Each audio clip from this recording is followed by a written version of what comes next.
接下来我们要赶快来关心的是，现在在南海跟东海的局势都在全面升温。今天我们来看到这个是最新动态哦，澳洲的 P8A 的巡逻机在未经批准下进入了大陆的西沙的领空，遭到我们来看到中国的南部战区是这样说了，指控澳洲非法侵入了中国的西沙领空，所以遭到解放军的苏535战机近距离的拦截并且驱离了。那澳洲怎么说呢？澳洲是反咬中国大陆的行为，指责中方的战机才是释出了这个放热的焰弹，称他的行为才是不安全而且不专业的。P8A 的小档案带观众朋友稍微来看，它是美国制造的，也是美军主力的反潜巡逻机，作战半径超过2200公里。搭配雷达跟电子监测系统，是可以沿着大陆的沿岸收集到各种的通讯雷达讯号的。那么由于呢，它同时呢也是 AUKUS 的美英澳情报共享，所以呢，澳洲一出动，等于也把情报给了美国。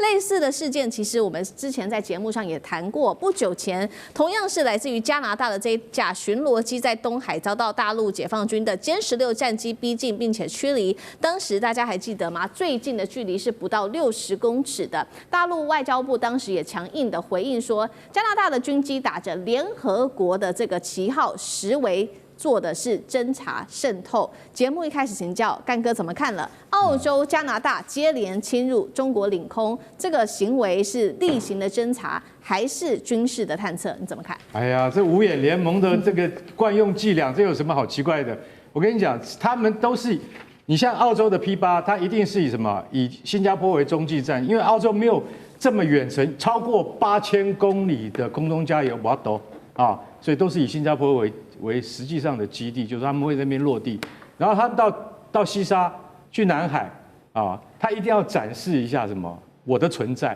我澳洲的存在啊，我AUKUS成员的存在，我要展示给你们看。那加拿大也是一样的道理，可是这一次已经弄到歼15要发射了这个热焰弹，哇，那这个我觉得这个就玩的比较大一点了啊。你说中共的这个解放军的战机上来，然后呢释放了热焰弹，你知道这中间有一个插曲吗？这是漏网新闻啊，你知道那就是说中国飞行员啊有这个跟他们有互相有通话。然后美国的飞行员是告诉，不是那个澳洲飞行员有特别告诉他们说，我们是飞行在那个国际领域、国际海域里面。结果那个中方就说，你们其实不是在国际的海域啊，你们不是在国际空域。那所以说，请你们赶快走啊。然后他说，不然的话就会重演上次一样的情况。上次一样是什么样的情况？上次是美国一架 KC-135空中加油机来。然后结果呢？中方竟然说 "FU" F 后面加4个英文字，大家都知道 "FU"。然后美国的那个飞行员就那个回了一句叫 "Shut up" 就是说等于是两边都骂脏话就对了。但那个 F 太难听，我不能讲出来。而在这种情况底下，就代表说什么？中国现在对于西沙的主权，它是非常坚持的。不管你这一次是澳洲的 P8 老实讲是最新的型号，最新的反潜机，它一样可以用作电子侦察机。所以 P8 是在加拿大、英国、澳洲这几个美国重要的盟邦都配备的。所以中国对这种飞机是非常敏感的，因为你来就是收数据，你来就是测潜艇，你来就是要看西沙现在的这个整备到什么样的地步，所以年月通通都要更新。在这种情况底下，中国不敏感吗？当然敏感啊！加拿大上次那只 CP-140那架巡逻机就是 P3改的，距离只到60公尺，只差1步就会被击落。我跟你说一句实在话，有一天真的会被中国解放军击落，到时候击落算谁的，还真的不知道。所以我觉得他们这些国家要适可而止，不要再玩这种危险的游戏。好，谢谢干哥。那上次哥怎么看？我想这次频繁的，特别在南海地带啦，当然就是希望我讲美国、印太跟澳洲的这个飞机，它就是要把南海转成公海，它就要一直觉得公海飞来飞去。但是现在中国大陆越来越严肃来处理哈。你说我们在看到这个时候，中国大陆很生气吗？就我掌握的部分没有，他们因为那边一飞起来，北斗卫星就抓到了。你要知道，所有的飞机并不是都会载着热焰弹，所以这个飞机是有备而来的。而且大家特别注意哦，前阵子不是同样有跨越军事，当时的中国大陆的军机是什么？中国大陆军事都是要翻滚，不是背靠它非常非常的靠近吗？这次我们丢热焰弹，我告诉你，他们现在的做法是中国大陆当然不会把你打下来，可中国大陆现在做的这些极其危险的动作，就是你们这些兔崽子有种飞过来，最好技术好一点。我跟你这么贴近，你就不要让。然后，如果丢热焰弹，你要能躲得过。你说中国大陆并不是没有想法哦，他就逐渐加码这些你侵入领空当中，我来驱离你当中的这种危险性。当然，其实在中国冲突会不会升高？在中国大陆，很多人都说：“哎呀，赶快，比如说未来军舰来的，你发射飞弹打在他的旁边，吓吓他，或者是刚刚讲把他击落。”当然这是民间的看法，但是可以看到中国大陆的冷静，不断的加码。未来你侵入领空当中，你最好你的航空技术是好的，否则你危险自负。好，所以我们持续看到刚刚讲了嘛，我们今天要关心的是在东海跟南海的争议。另外一方面，南海我们持续看到则是菲律宾有所动作了，而且是2个动作。第一个，它是自己做的，2架菲律宾的侦察机试图接近黄岩岛跟这个仙宾礁的上空。那么解放军是立刻派出了他的速35战斗机跟直9的舰载直升机，高低一起来搭配做这个夹击驱离来自于菲方的机群。这是来自于第一个菲方的动作。第2个菲方的动作则是跟美国一起合作了。这一回美军则是同样出动了他的 P8A， 从日本起飞，穿越了菲律宾进入南海，跟美菲之间是一唱一和哦，来测试解放军的反应速度跟它的底线，是否是真的是这样子呢？菲律宾的战术是在测解放军的底线吗？会不会擦枪走火？大师怎么看？目前大概还不会，因为美军的这个 P8A 啊，它并没有进入中国大陆的领空。本来就是说，中国大陆对南海主权的伸张哈，它这个水域它没有把南海完全视为是领海。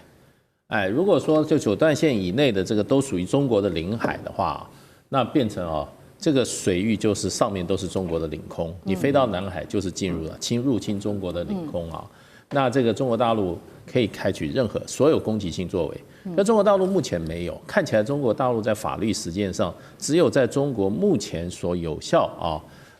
某效控制的岛屿上面它划设领海基线，然后这个上面才有领空。所以现在划设领海基线的话，比较清楚的就是黄岩岛。对，黄岩岛领海基线非常清楚，那所以它领空它的那个东经多少西北也可以算得出来的。那这一次美国的飞机没有进入中国大陆领空，它也没有任何报道说它有逼近中国大陆的所属的南海的岛屿或者岛礁。那所以它基本上它可以说它是在这个国际这个所谓空域里面行驶，那只会形成压力，不会有造成任何的侵犯中国权益领土权益的主权的这个问题。可是菲律宾这2艘这个巡逻艇中国大陆的用语非常清楚，你已经侵入我的领空了。那这个领空的话，基本上的话，要一般国家来讲，可以直接击落。可是问题，它这2个飞机是巡逻机，它不造成这个对你的这个任何的这些军事上的威胁，所以中国大陆就用这种这个米格这个苏35从上下俯冲把它驱赶吓它一下，而且那个黄岩岛上面领空也不大，它飞就飞出去了，它一直在里面也绕不了几圈。所以杀鸡已经没有用牛刀不就吓一下，所以呢，我觉得菲律宾好像也没有像样的战斗机，它只有轻型的攻击机，所以要菲律宾去冲的话，那还要等好多年。那美军到目前为止都不敢去侵入中国的领空，因为美国事实上的话，它如果有冲突的话，这个就是说知识体大，那过去也有擦撞的这个问题，造成2国外交上极大的一个困扰。所以美军到目前为止都叫菲律宾派个小飞机、巡逻机去骚扰一下。对，所以对中国大陆来讲的话，你只要测试中国大陆这个反应能力，那目前看起来中国大陆对于南海任何一块是个岛礁，还有水域跟空域，它的这个防守的这个严密度是非常严的。你要接近它，马上这个各种的战机战舰就已经出现。所以我觉得就变成这个东西，还是论实力啦。菲律宾到目前为止不惧。不是不具备威胁能力，而是不具备被中国大陆修理的能力。好，在这个目前的情况之下，在南海这个美日菲对抗大陆的部分的这个格局已经成型了。那刚刚讲的是美菲嘛，我们现在也来看到日本也有最新一步的动作了。我们来看到日菲的合作，最新是他们签署了这个互惠准入的协定，允许呢接下来双方的军队可以做互访跟联训等等，这个被解读就是准军事同盟了。那接下来日本就可以让他们的自卫队进入到菲律宾的领空，还有包括它的领海等于是把美日的防线向南推进上千公里，也压到了大陆南部海域的一个门口。日本政府甚至直接是公开表示说，他也考虑了接下来呢是否就直接向菲律宾出口他的退役的这个是他的护卫舰，这个是R5危级的护卫舰。菲方说了，有可能接下来我们也会想要买3艘来自于他的护卫舰。那根据了解，这艘舰虽然比较旧，但是它是可以装反舰飞弹跟直升机的，能够跟美军一起第7舰队协同作战。何老师怎么看？当然，对美国来讲的话，像美国在西太平洋的一个存在，有2个最重要的国家。那这个从19世纪以来，就是一个是日本，一个是菲律宾。那我们当然都知道，日本很强日本的海军虽然它叫自卫队，它叫海上自卫队可它在全世界的海军里面，它是非常强的这个海上的这个战力。但是相对的，这个菲律宾真的很弱刚刚介大使讲的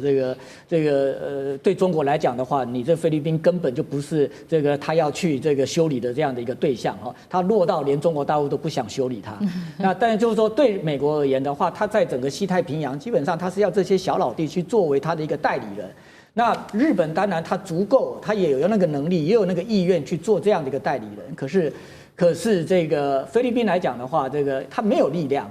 那就是说，它即便是想要在这个整个你美国在西太平洋去这个对付中国大陆，对不对？去因应中国大陆的这样的一个这个崛起。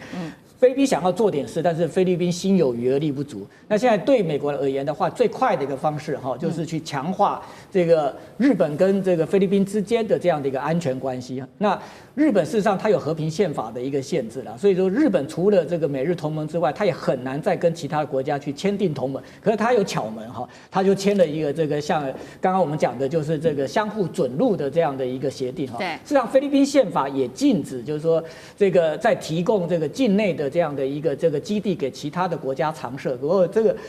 宪法是死的，可是人的这个嘴巴是活的就可以这个在宪法的这个规定之下去找到方法。那菲律宾自然他就用了一个，就是说我没有让你在这边常住那可是就是说我开放，我们在这个相互准入这边，我开放我9个基地，目前开放9个基地就是说你日本基本上可以这个来去自如，你人可以进来，你武器可以进来当然你中间你可能这个部队你会换防，你自卫队会来去，可是这实质上等于是形成了一种就是说这种变相的这个日本在菲律宾的这样的一个驻军一样的一个性质而且就是说菲律宾如果短期的想要去强化它的海上的战力的话，就过去日本实际上从安倍的时候就给他这个就是那个用这个